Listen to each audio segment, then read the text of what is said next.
Okay, guys, this is Roger Moore on Affinity Xtra. We're here to be extra, and I'm gonna, before I bring in Kevin, I'm just gonna do a little bit of a background in terms of the heart of today, because just want to reiterate, guys, this is not only streamlined on Affinity Xtra, this is going to be on YouTube as well, on our channel Affinity Xtra. The reason why we do that is because we've had too many conversations in the past that have been valuable, and the information has been discarded. So the conversations that I have on the edge, do check them out, but I'm trying to stick to things which are cultural, practical, you know what I mean, and also at the same time to lean to the gospel scene. And it always points to God's gospel scene because we have a message to bring to people in a palatable way, and we continue to do it. And the messages are not just about salvation only. Our message is broad, about better lifestyles, about looking after ourselves, about relationships, and we can have all this within gospel.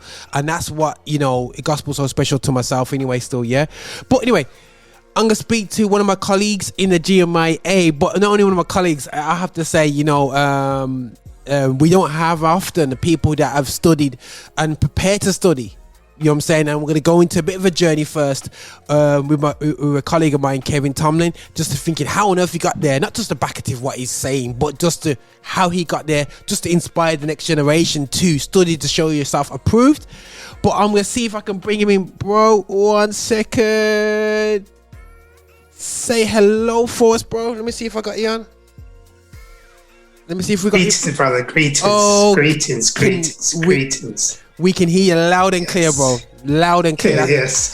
So that's sweet, man. Pleasure to be on your program. Oh, brilliant. Thanks, man. You know what I mean? We're just trying to do a thing. Pleasure.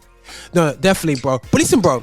Let's go straight to it, man. I'm trying to look at the history, your personal history. Yeah, before we get to the whole music element and whatever. Now, Kevin Tomlin, when did your love for music start? Before we even get into studying music, when did you? What happened? What was the connection between you and music? It was my time when my parents migrated to Jamaica. I was born in the UK, in London. Okay. Parents migrated to Jamaica during the early '70s, during the Ted Eat years. Okay. Yes, and when I went to Jamaica, it's the first time I actually been in a country which is a country that is black ruled, if you know what I mean. The school, you not see black people. teachers who are black. You see teachers who are black, and so forth. You go to the bank and you see a staff that is black, bank manager, branch, etc. So and the chief of police is black. So and Bank of Jamaica CEO is black, so all that sort of thing. But the interesting thing about the music aspect of it is that after being in Jamaica for a time, I began to ask myself a question. Okay. I noticed all these music, coming from North America. Of course, Bob Marley was beginning to merge. That was another key element. And it's and then during the early 70s, you had the Philly sound begin to take center stage, Okay. With For the Love of Money and so forth. And If You Don't Know Me By Now, 3 Degrees and so forth. Yeah. Backstabbers and so forth and so on. But what really impacted me more is that I noticed that there were different soul music come from different regions, and it had a different sound that connected with the different city. And also a lot of the music, especially the ones that come out of Chicago to do with Curtis Mayfield, was very empowering. Keep on pushing. Amen, So bro, I just want to pause you right there. So you all working this all out while you was in Jamaica? Did you notice Did you notice all these trends while you was in Jamaica? Oh yes. Okay. Yes, because and also while I was.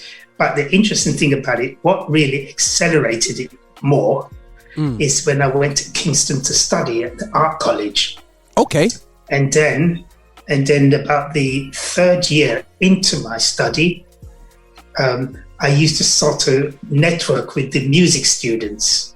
And then, I watched the Third World Band live.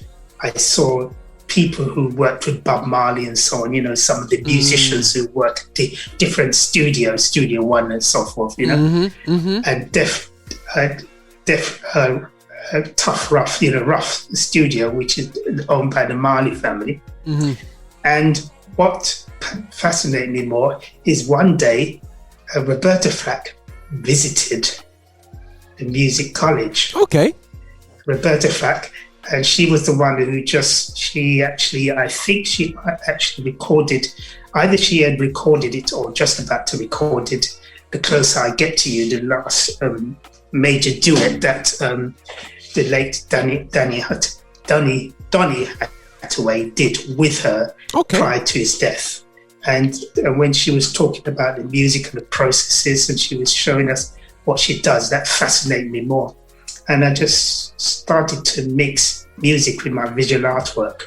And then it just keep on studying. And I decided to study more about it because this was my way of empowering me as a black person. I just like this music. And big. When I came back to the UK in '79, during the winter of discontent before Thatcher came into power, I had the privilege of going to different concerts to see black performers, Teddy Pendergrass, Jeffrey Osborne, Lonnie Liston Smith, Gene Carn, and the list goes on. And then I see Andrew Crouch, I saw Jesse Dixon, Danny Bell. So I was going across the different things and watching the Mighty Clouds of Joy, looking at the different music coming out from the US, from gospel to secular. Yeah. And I just got passionate with it. And when I got married in '86 and migrated to the US, I started to study it in great depth more. And I had the privilege of, by 1995, I was actually teaching music history too. Teaching music history, black music history. And also I met a few former recording executives, they're now dead now, who told me, give me their stories working with Stats Record, different, and what happened. Okay. So it's been a long journey. So I've been studying music of black origin for over 30 years, long time. Okay, so guys, after hearing that, now you know why I had to basically say, listen, man, let's talk a bit about your story. So, what I find, which is quite interesting, bro, and it's kind of, I don't even moan about the system over here. I feel that you almost had to get almost connected to your roots and who you are by going to Jamaica, and I find that a lot of people over here who probably stayed over here, never grew up in Jamaica, they're not too connected to they're educated, but they have a very when you say black random, they kind of dive underneath the table, says, oh, did he say that, a bit afraid of studying black music. One thing I found, doing a station, there is almost a case of, are you really doing a station for black music? Really? You know what I'm saying? There's a why are you doing that for? Not from people outside of our community, but within the community. They're almost saying that, why you're kind of, why you're focusing on this. And it's interesting how, yourself, you've been felt led, and it's been great for you to do that, is to focus on black music. Now, going into black music now, people are wondering the statement that I made about the black music #1. Now, people are saying, okay, Roger, why are you talking to somebody who's an expert not only in gospel but also in the non-gospel scene, as you would say, the non-Christian music scene? I think that's better to say. The reason why I'm approaching Kevin, to be honest, guys, the reality show is that we need to have knowledge of trends in the world, because if we're going to reach the world, we're going to understand what music reaches them. Now, if we are truly going to be an effective body reaching positive lyrics to transform people's lives, we've got this great message, and we're going to talk a language which nobody cares about or nobody wants to listen to. So what you do, you follow trends, and then you drop it in the communication tool of the nation and the young people or the older people or the sound of the time. You put the message on top and it becomes great. That's for me. So that's why it's important for us to actually look at music in a wider sense. Yeah. Now, Kevin, now we're looking to it now. I sent you a couple of things about a couple of CCM artists, about, you know, the sound and whatsoever. But let's just chop into it. You went to America. You studied black music history. If I say Elvis Presley, we see white, but is that black? Well, Elvis Presley has a black roots because he went to the Baptist Black Church very often to watch them perform and worship. Some of the people he worked with were black. Cissy Wyson, Cissy Houston, and Whitney Houston mother, actually was sorry, somebody was trying to get me. No, was actually supporting Elvis Presley on tour and in the studio. So Elvis Presley worked with a lot of different musicians, a lot of black musicians. Wow. So, and so he's got the musical roots, because if you really diagnose and analyze his music, it's very much a lot of black elements in it, but the list goes on. The same thing with Bruce Springsteen and the list. Bruce Springsteen. What about Jim Reeves? I know everyone loves, that generation. Well, Jim Reeves is what you call a sort of blues country artist. Okay. The sort of Johnny Cash sort, but he doesn't. He has that sort of rooty expression and feeling, and of course, my parents really loved him. He was brilliant. He was a brilliant recording artist. I could relate to him, but it's not of my experience. Yeah, he's a white brother, and it's different coming from a different perspective. However, his music was brilliant. Yeah. And you would say his music is influenced by black music. Oh yes, they're always because they're always listening. They cannot avoid listening to black music. So when now I'm growing up as a child now, watching in the 80s, and we're seeing a lot of Happy Days, things like that. We're seeing Dirty Dancing. Yes, guys, I've never watched Dirty Dancing, but that whole sound of and we saw that as almost like white music. Yeah, me looking over, but it wasn't even white music. It was basically music that was basically black music, but then they took it on board and but the thing about it is that, like for instance, if we look at, for example, Mission Impossible, the original soundtrack. Okay. The original soundtrack, the bass player on it was a black guy by the name of Earl Palmer, originally part of the Musical Architects, one of the key guys with the New Orleans rock and roll sound, playing with Fats Domino and so on. So you have actually black guys working on these soundtracks on the West Coast. So it doesn't matter what it is. It's that they were so good that they could actually work in it and give it its richness. So it doesn't matter. It doesn't really. That's scary, because the music that got presented to us in England, as this is white music, white Southern music, it was never white Southern music. It was just basically music that was 10 years or 20 years in to maturity, and it was white people actually leading it, because the system was probably so racist that for it to go really popular, that I needed a white person to do it. What about fast forwarding it? I remember speaking to a friend of mine when I was at work, and he's a Metallica fan. Yeah. And now Metallica, growing up, guys, if you don't know, heavy rock band, ain't nothing to do with that band. My guy, I went to white school, They all listened to Metallica. I weren't interested. They had tight jeans on. What we're doing now, they're probably forward anyway. So big long hair guys. They loved the Metallica. The guy said to me, Metallica's using blues chords in their stuff. And I was like, that's correct. Huh? That's right. Yeah.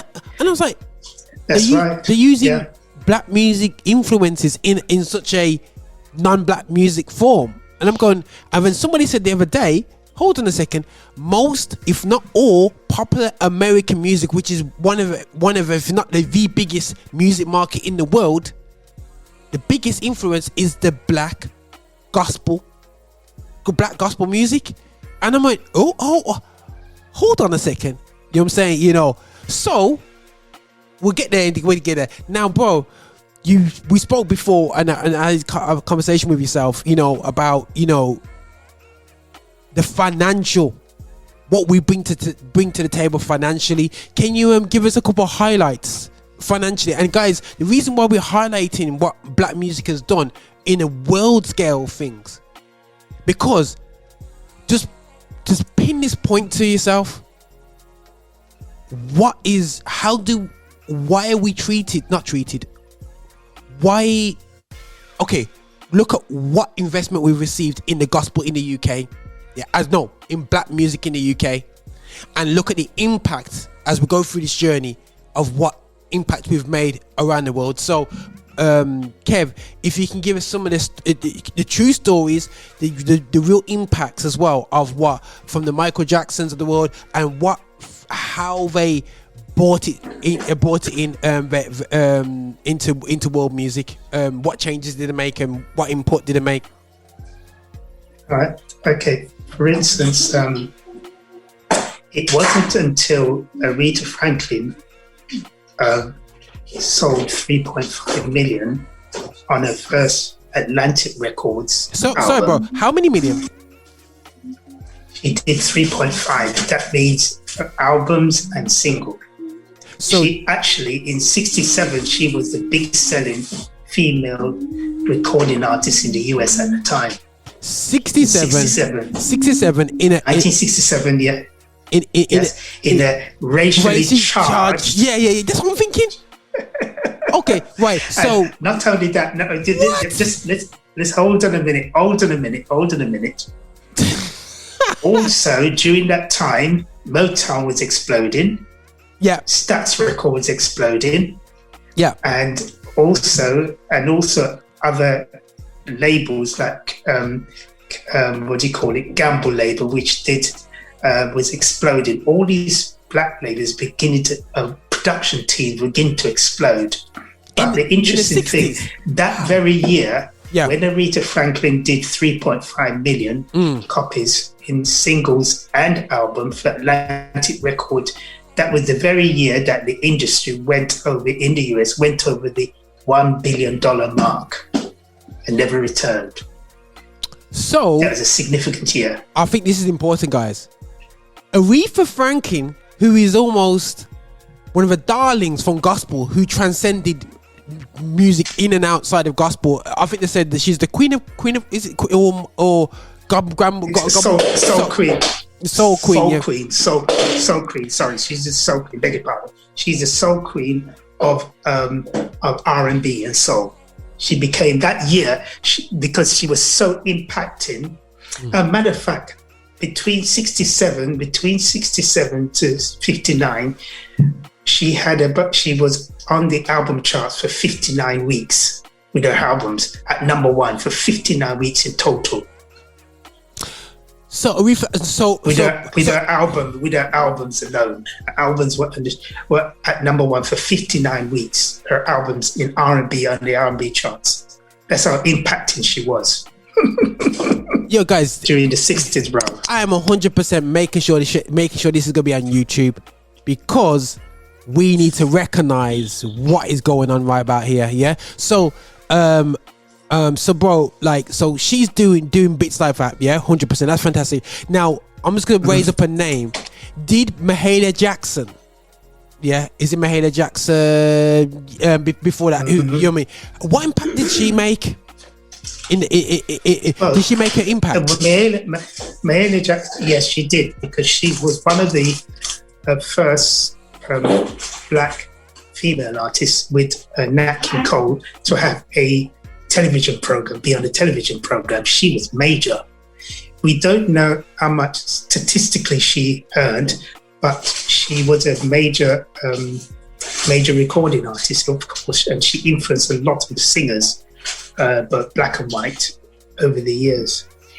Wow, that is absolutely that's absolutely crazy, bro. I think that's definitely something which yes. I've seen a number of things with Mahalia Jackson, yeah, and it was definitely real positive in terms of that. Now you got so Mahalia Jackson. No, Mahalia Jackson was a bit before, obviously, Aretha Franklin anyway, still, yeah, and you could almost say a trailblazer, yeah. So we'll go back to Aretha Franklin, yeah. Now, a female black person in a racially charged era, yeah. Now we look into going into the 70s now. So what happened? Who were the power players going forward in that period there? I know you just saw a few things out your side. No worries, bro. No worries. Yeah, could you just bear with me a second? I'm listening to you while you're. Okay, that's cool. That's cool. So, guys, so just me. So as Kev's just sorting two things out on his side of things, I'm just like going, you know what? I am actually quite shocked. In the 60s, we were, and I say we, as a people, we were doing absolutely bits, making a big difference through the likes of Mahalia Jackson, and going into Aretha Franklin, and actually changing the game through an artist, again, black female artist. And I'm going, hold on a second, why do people talk like, say, we ain't really done anything? And in a time where I feel that it, we shouldn't have been doing this, in a time where I think that nobody will be buying music because there's a black face on it and whatever, but we was breaking boundaries in such a racially in a time of racial tension, and that is absolutely amazing, and made the difference that financially we helped change the music scene. Yeah, and that's black music. And if you want to have a listen to Aretha Franklin. She is not rocking out nothing. She is straight up queen of R&B and soul. Yeah, so definitely check that out from there. What I'm gonna do, guys, while I think Kevin, are you ready for us? Yeah, he's ready for us. Ready. So right, I'm gonna check Kevin to see if he can start touch base with us about some of the other moves that artists made going into the 70s and the 80s, bro. So, so we just at the 67, we upper left, a left hook. Now, this is all part of the narrative. Do you know black music is number one? Yeah, and it's about time we understand the contribution financially and also creatively we've done on the scene, because sometimes we see on the front end it doesn't look like we've influenced. So we've influenced the likes of Elvis Presley. We influenced the guys like Jim Reeves. Not only influenced them, they had us on tour, you know what I'm saying, with them and doing all amazing things. Whitney Houston's mom was on tour with Elvis Presley. That's absolutely crazy. You know what I'm saying? That's some knowledge that I need to get. I'm just like going, how is that possible? So, guys, I'm gonna hopefully flip over to Kevin in a second. I think he's trying to stop some things, but what I'm gonna do is I'm gonna play a track from my boy Dietrich, just to tide us over for 2 secs. And I thought, I'm gonna just like a gospel-y vibe anyway. Still, while Kevin can just get himself sorted out, and then just do a room switch, and we're gonna check it from there, guys. Hold tight. If you keep it burning, okay, guys, we're gonna flip straight back into the convo. That was a bit of brighter. I just bring in some gospel there still, while Kevin just do a quick room change. But I'm gonna bring it back in now. Still, yeah, that was just brighter though. You know, I'm purposely I'm playing this real cool gospel music because some great vocals. We bring it hard, man. But Kevin, I was just getting excited from the fact that Whitney Houston's mum, who was a choir director, by the way, you know what I'm saying, was touring with Elvis Presley. Madness. And she did backing too. She did backing as well. She did vocal backings in the studio. Yes. Yeah. Yes. So guys. And okay. So sorry, bro. Go ahead. Carry on. I'm just getting excited. Yeah. And also, there were many occasions where some of the local black musicians from Memphis actually worked in the studio with the late Elvis Presley on his albums as well. So he wanted that bit of soul in his music, you know what I'm saying? And guys, I must admit my nan liked Elvis Presley because he did good movies. And I think his music was probably definitely cool as well. But they were like literally at the time, they were literally Will Smiths at the time, you know what I mean? And to be honest, they reached all cultures, to be honest. And the reason why they probably reached our culture even more is that because they got influenced by our music, and they got around the places. Now I'm getting excited about the 60s, about Aretha Franklin helping, if not one of the catalysts to it change the music scene in Americas and turn it into $1 billion business where before it wasn't, and now a black woman has helped change that. Now, Kev, can you give us a couple more highlights of what black music has done in the 70s and 80s in the Americas? Yeah. Okay. For instance, let us look at, say, Curtis Mayfield, for instance. Curtis Mayfield's Superfly album was number 1 on the album 200 album chart, which is the pop album charts, for 4 weeks. It generated $26 billion for the industry. Superfly. 26 generated what? 26 billion, 26 million. Sorry. Yeah, beg your pardon. $26 million for the industry. I mean, what is 26 million in today's money? That's probably about 200 million. If you're talking about rates of exchange, if you're talking about inflation, and the Superfly album, the Superfly album was released on Curtis Mayfield's own label called Curtain Records, which he co-owned. Records. Hold a second. He had his own label, but he released his own thing and made 26 mil from. Someone had a cigar. Listen. Somebody had a cigar. Listen. Not only that, Curtis Mayfield had his own publishing house. Guys, this guy. Now, what year was this? What year was this?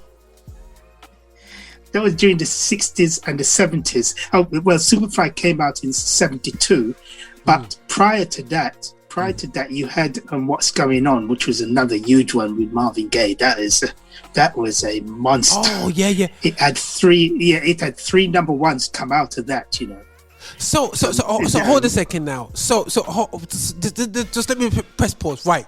So the model has been there from back then for a black owned business in the music world that has been that has transcended color and made it mass. Long time. Yeah, it's like so. Not only that. Listen. Not only that. Curtis Mayfield actually bought the RCA studio in Chicago. He bought it from RCA Records. He bought the studio and he employed the former engineer that used to work for RCA to work with him on Superfly and the other tracks. He bought the studio building. So boy. But this is not the only one would interest you. Kenneth Gamble, gambling off with Tom Bell, bought for cash the Shulat building in Philadelphia, cash from the previous owners. mortgage free. So that is the level of independence. So in the early 70s, you have Sussex Records, you had Hot Wax Records, you have Invictus Records, you had Motown, you have Philadelphia International, you had Curtain Records. These were black-owned labels, and they were with Philly. Oh, by the way, with Philly International, it first 9 months of business when it signed its contract with Columbia Records, or CBS as it was known at the time. Yeah, CBS. Yeah. When it signed its contract, the first 9 months of business, it did 8 million copies worth of singles and 2 million copies worth of albums in its first 9 months of business. That's Philly International Records, based in Philadelphia.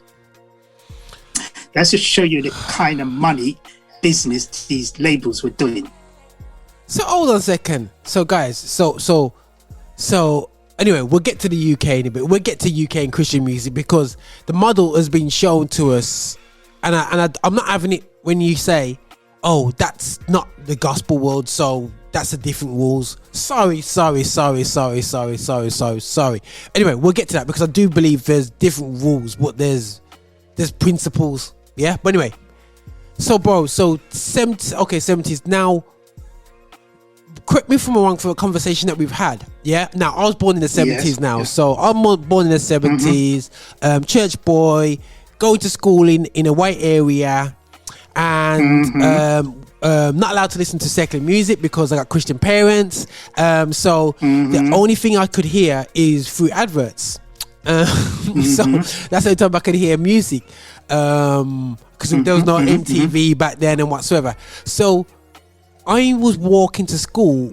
One artist stuck out for me, and we know him as MJ. Yeah, because everybody knew MJ. M for some people, Michael Jackson. Yeah, everybody heard. Everybody knew him. I was in the white area, and everybody and one of the albums that I remember as going to senior school was Beat It. I believe it's the BT album. I just went Thriller, like you know, guys, you know, just the boom, you know, them beats there. I mean, when I started looking a bit more at the older stuff with him and his brothers, and you just got them. You thought it wasn't, because the way it got presented, you thought it wasn't really black, but it was, you know what I mean? It's like it was presented as a really well commercial product. And mate, he changed the game. Anyway, you just tell us the stats, bro. What did Michael Jackson do for everyone? So this is correct me wrong, in the 80s. So I'm coming up as a kid in the 80s. Okay, let's go back to the 70s first. Okay, cool. Okay, 70s. Cool. When he was produced on Off the Wall by Quincy Jones, that wasn't the first time he worked with Quincy Jones, because he did the Wiz soundtrack, which was a gold soundtrack, which he worked with Diana Ross. That was a gold album anyhow. But when he produced the Off the Wall, this is where it changed the game altogether. Because first of all, Off the Wall was the biggest selling album during the late 70s, 79, 80, because it sold over 8 million copies in its first run. 8 million copies in its first run. and up till now, it produced about 4 best-selling singles. And some of those singles sold 3 million copies, some sold 2 million copies, some sold 1 million copies, and so on. And Off the Wall was a cross-the-board hit. Both the black division and the white division decided to work together to promote it. It was a bestseller. It was a runaway bestseller. Wow. Till now, Off the Wall, both digital sales and hard copy sales, has sold close to 8 million copies, both digital downloads and hard copy. 8 million or 8 billion? 8 million. 8 18 million. 18 million. 18. Oh, Yes. God. In total. Sorry, excuse my pronunciation. Yeah. 18 millions. Digital, Ooh. 9 million copies. Wow. Hard copies, 9 million. When I say hard copy, you're talking about CDs, and vinyl. CDs and vinyls. Yes. Yeah, cool. And then digital is it's like streaming and downloads, 100%. So, okay. wow. And, okay, cool. And the album was a preparation for Thriller. Now, this is where it gets interesting. Thriller was number 1 for weeks on the US 200 album charts, but what got exciting after a year in Thriller was selling 1 million copies per month in North America. 1 million copies per month in North America. Right. You heard what I said, bro? So, guys, in the 80s... Hold on, one more thing I need to say. Gosh. Is that Thriller was the first album in music history to be distributed, released on the same day in every major market around the world. It's the first time in history where an album is distributed simultaneously every major market in the world. And I finished. Yes. So, guys, a black artist. Now we can talk about Michael Jackson, black or not, whatever. But a black artist, Michael Jackson, with his afro, with the Jericho, he introduced chemical warfare on your hairstyle. Now, he was selling million copy per month, and the first artist ever, black or white, whatever you are on earth, to release his album in every worldwide one time. The first artist to do that in the 80s. And that's not because it was a part of a Black Lives Matter campaign to make him first. That wasn't because we decided to test it out on the black guy because it might not work. It is because money. Because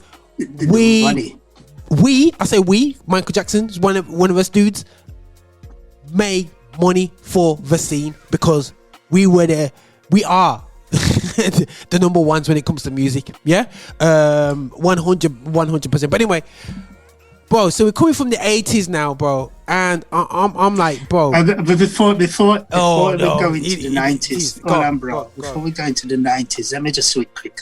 Cool. By the mid 80s, the Prince, the Whitney Houston, the Janet Jackson, the Sade's, the Luther Vandross, the Freddie Jacksons, and so on, and Lionel Richie were doing 30% of the UK business in the US. 30%.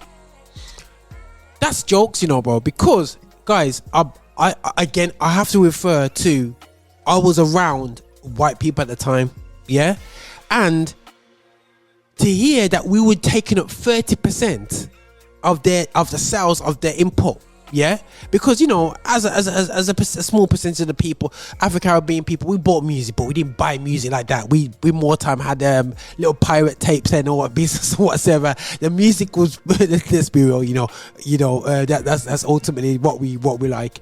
But there's 30% of the sales in the UK in the 80s were not the UK so much.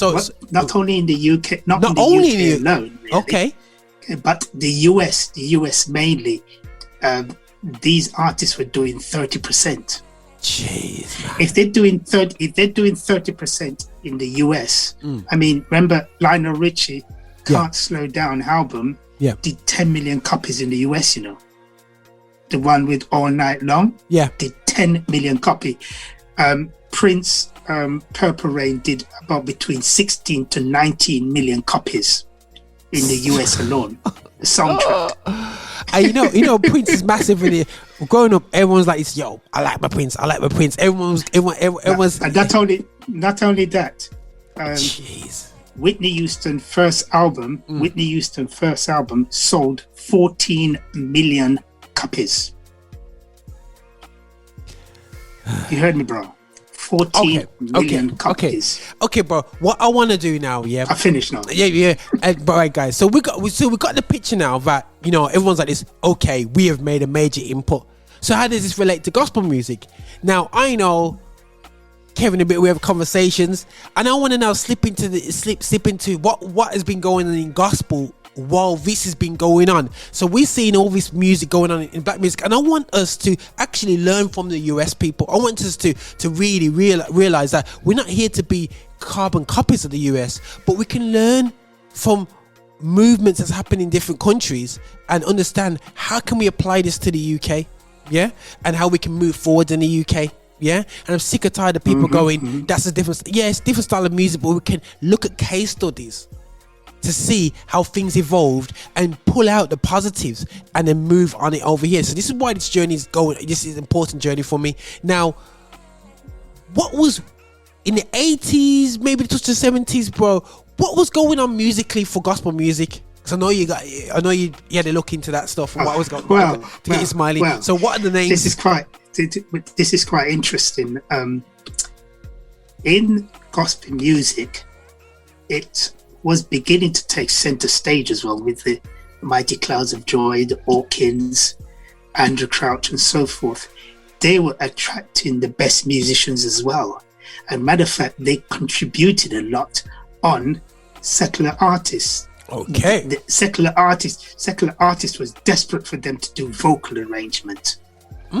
Actually, one of the best string arrangers in the world is a born-again Christian called Benjamin Wright Jr. He was the one who did the strings on Stop Till You Get Enough.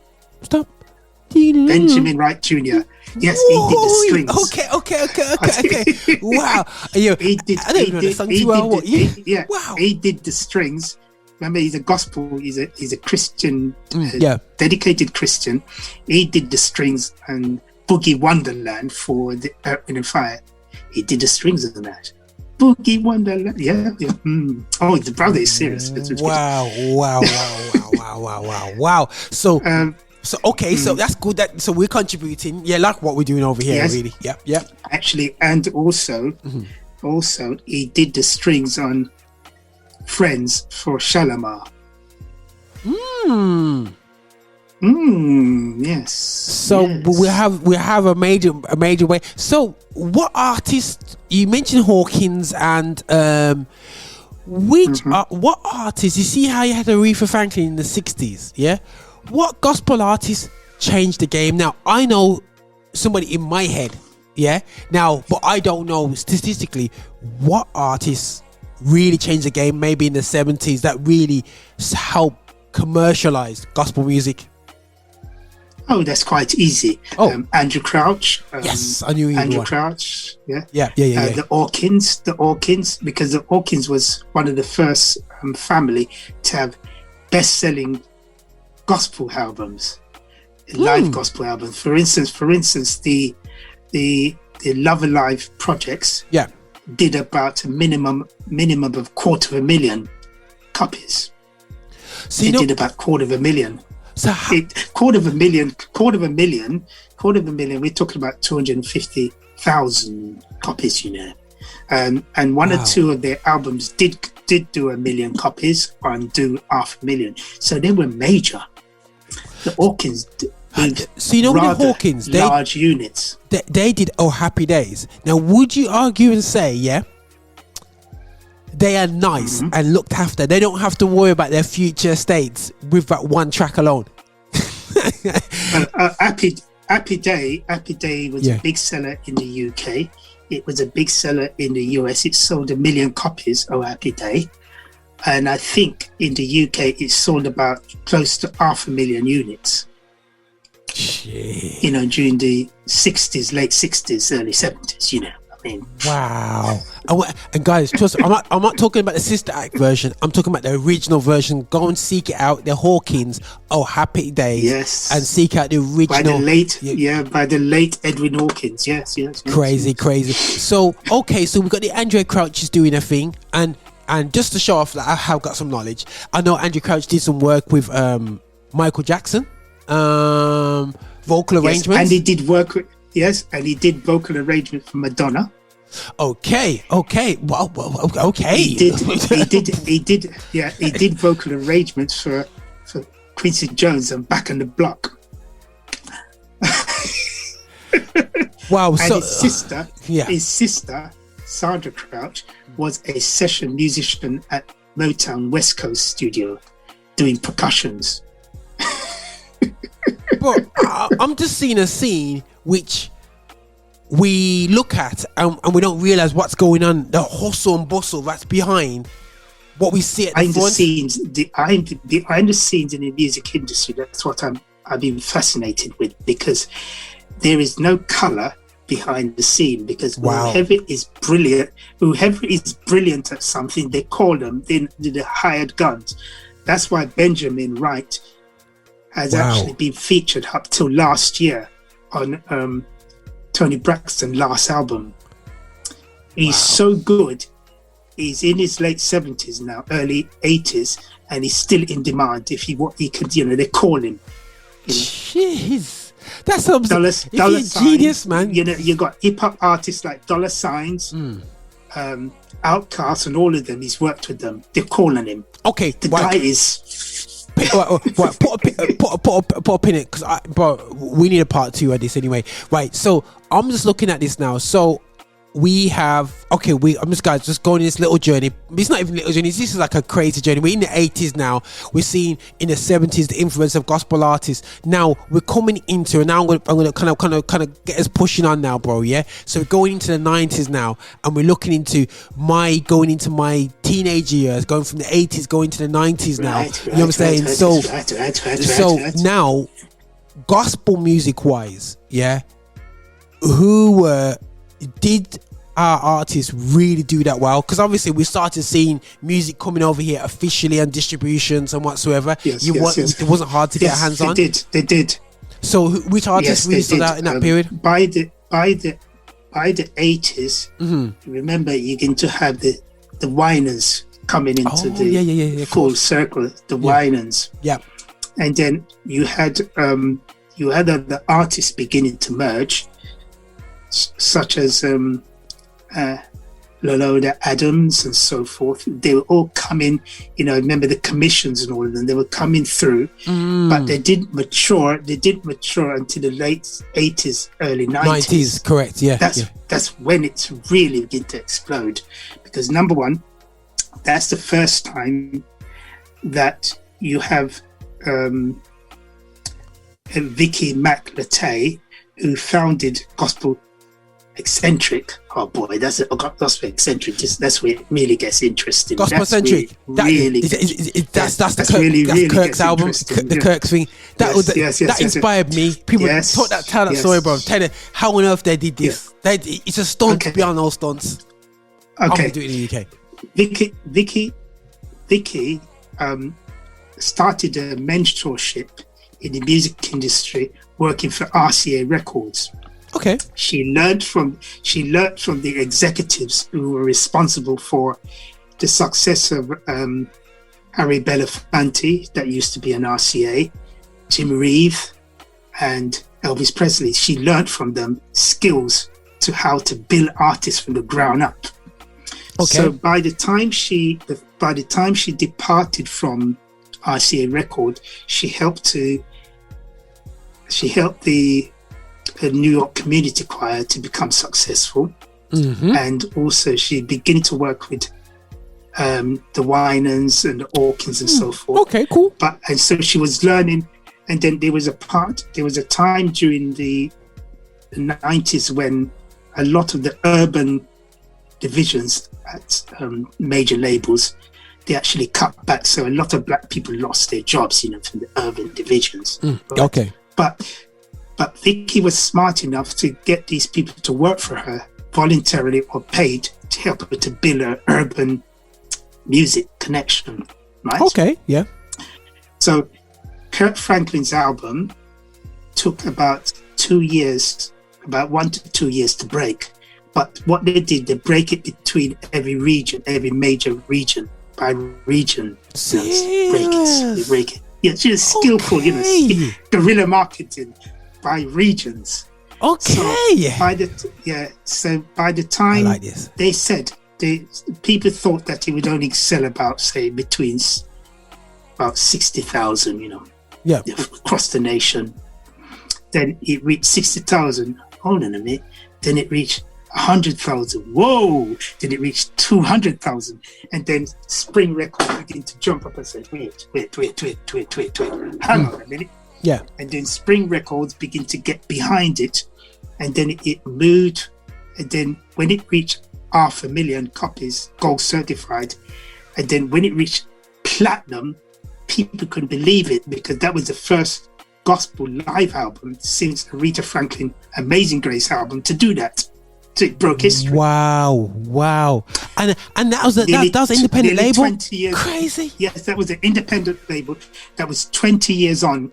That's the first time in history that a gospel live album did platinum certification. Jeez. Right? Not only that, bro. Not only that. Kirk Franklin did it again with another live gospel album.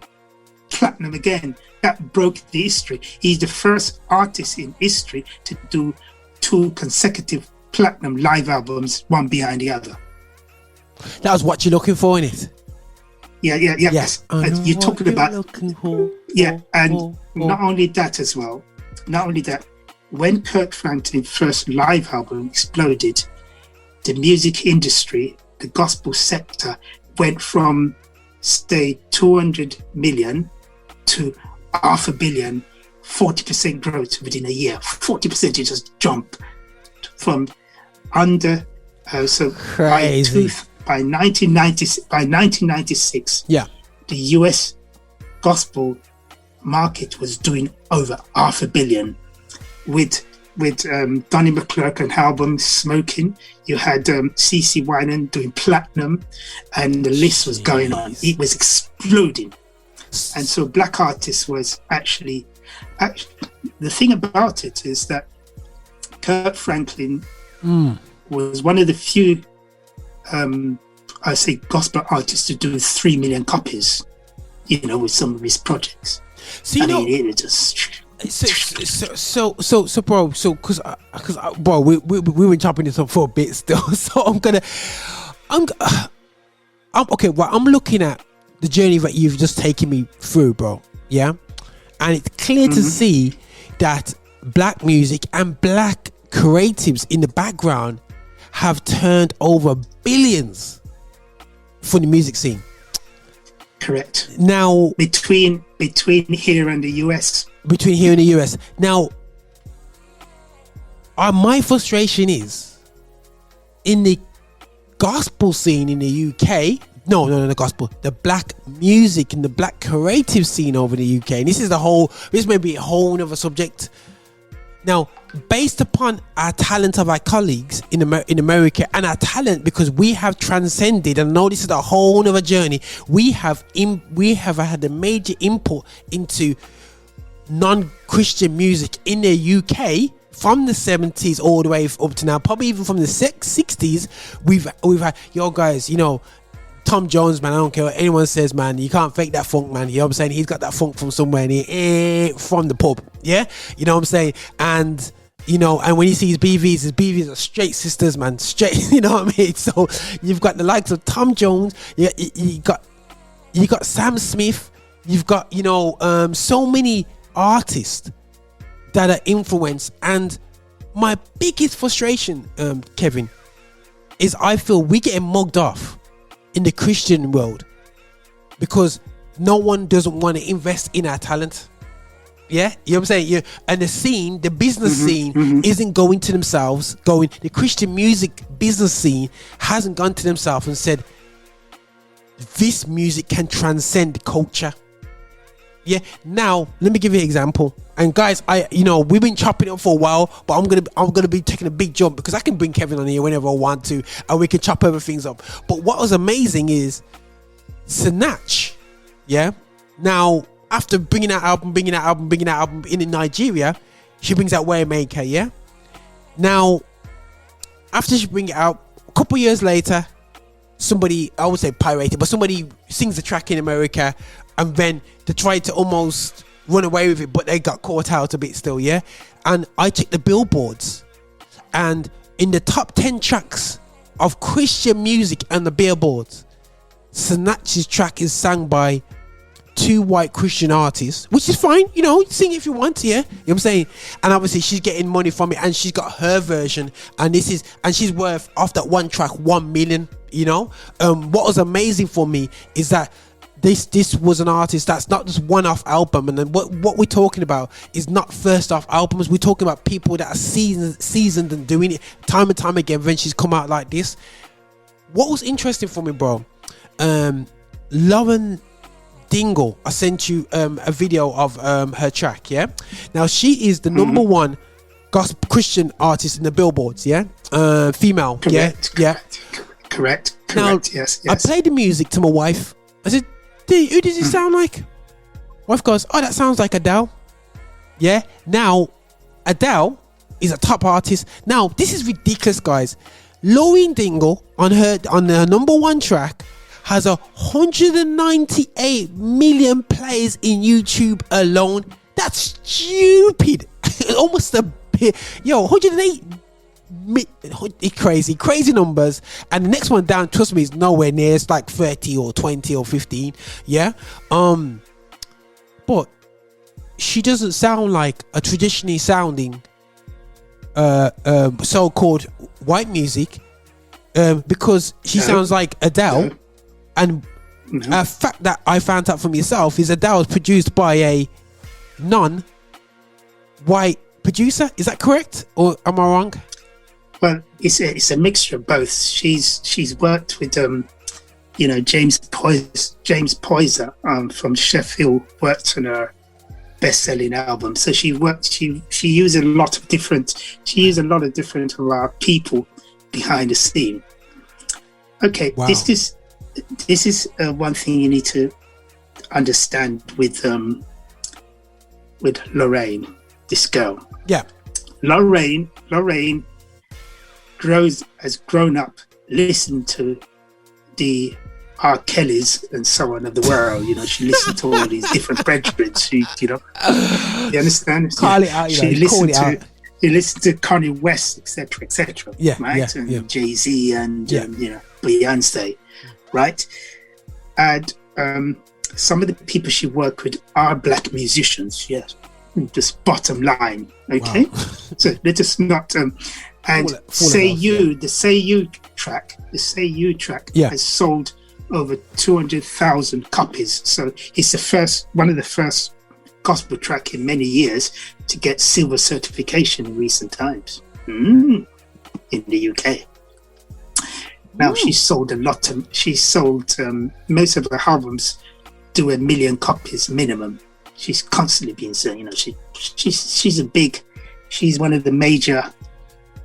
She's one of the major gospel artists, female gospel artists in the US right now. But she's not seen as gospel because she's white. You know what I'm saying? Because she's white, she's seen as a white Christian music artist, which is fine. You know what I mean? As Christian music, because that's fine. That's no problem. That's no problem. We're cool with that because it is what it is. But what frustrates me, bro, is that. Fine, if they want to pay me to play the bass guitar and bring my flavor to it, I get it. You know what I mean? I'll come on, bring my thing. But what for the sound that it's like they're refusing our sound in the UK. It's like they're holding back and saying, when it comes to Christian music, not non-Christian music. When it comes to Christian music, my frustration is that don't they know that we're number one? Don't we know we're big influencers? Don't they know we? I'm not saying everybody wants our sound full stop. They do know that because they use us. They use the London Gospel Community Choir to do backings from Madonna and her American Life album. Wow. Yeah. And Nicky Brown was on it as well. That was a multi-platinum album around the world. So is it that we need to know? That was 2003 that came out. Oh, and not only that, let's go to recent times. Times, bro. Taylor Swift came over and asked Lawrence Johnson to do vocal backing with his LJ singers and people from his church on a Christmas Tree single, a lone single that sold on the first day of its release on Spotify. It did over 1 million copies the first day streaming. Over 1 million copies, nearly 2 million copies. All right, that is 2019. So, bro. So we need to stand up with pride, but we need to listen, man, bro. And I think this is we're almost apologetic to sit around the table, bro. Yeah, but it's about time, bro. Yeah, we sit around the table and say, "Oi, I own it." You know what I mean? It was saying actually own, and I want to come with you a fact now. Now, people saw this rebellious little genre called hip hop. Yeah, I just want to hear the figures out of your mouth. Yeah, what percentage share would you say that hip hop has in music right now? Roundabouts. Well, whoops, my thing fell down. Sorry. That's cool. Well, that's part of the challenge. Well, okay, let's put it this way. Hip hop is number one genre in the world. I shall repeat it. Hip hop, and this is figures. This is figures from all the major, in terms of RIAA and the international federal phonographic industry, which is based in London. They've all said it, that hip hop is number one in the world in terms of influence and music. Matter of fact, look. Jeez. Look, let me tell you this. Let's go back to the 80s. Madonna's first two albums were produced by black producers. First two albums. You heard me. Mainly by black, like for instance, the late Reggie Lucas, part of the Reggie Lucas and James Ntume production, which did about 4 of the gold albums for Stephanie Mills, right? And also the same guys who did Juicy Fruit. You remember that track, Juicy Fruit? Yeah. Part of that. Yeah. Yes. Oh, okay. Go. Let's go back. That album that Reggie Lucas produced sold 5 million copies for Madonna's first album, which had Borderline and so forth. The second album that Nile Rodgers did, which is part of the Chic production, Good Times, We Are Family, right? Okay. That album, Like a Virgin, that did 10 million copies when the dust was settled, and it was produced by Nile Rodgers completely from top beginning, with all the Chic musicians that work with Chic, like Thomas and drums and so on, the engineer and so forth, right? So let's just go forward and then bring it right now. And you have Babyface, who worked on his bedtime story album from Madonna, which did multi-platinum, right? Co-produced. So, and also during the 90s too, the longest running chart singles on the chart was Boys to Men, I Want to Make Love to You, and so on. That was number 1 for 14 weeks, right?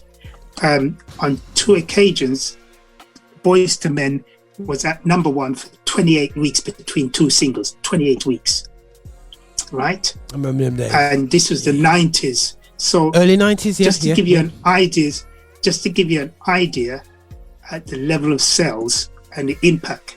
So not only that, during the 90s, there was about 30 soundtracks that were black produced, 30, and that did between gold to platinum and multi-platinum, Boys in the Hood. Yeah. I could listen, bro. I could give you, guys. I could give you big-headed now. and also a lot of these tracks were actually released and produced by black labels. Okay, So guys, okay, Kevin, right? So I'm gonna wrap this up, and I know we'll chop it up again, yeah.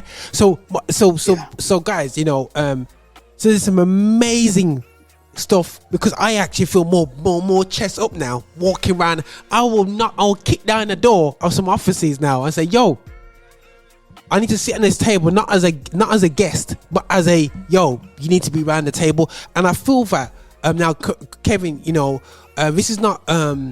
You can correct me if I'm wrong from my conclusion from what you're saying, but this really, as we come into this right stage in the UK of moving forward, we now need to be unapologetic with our gifting.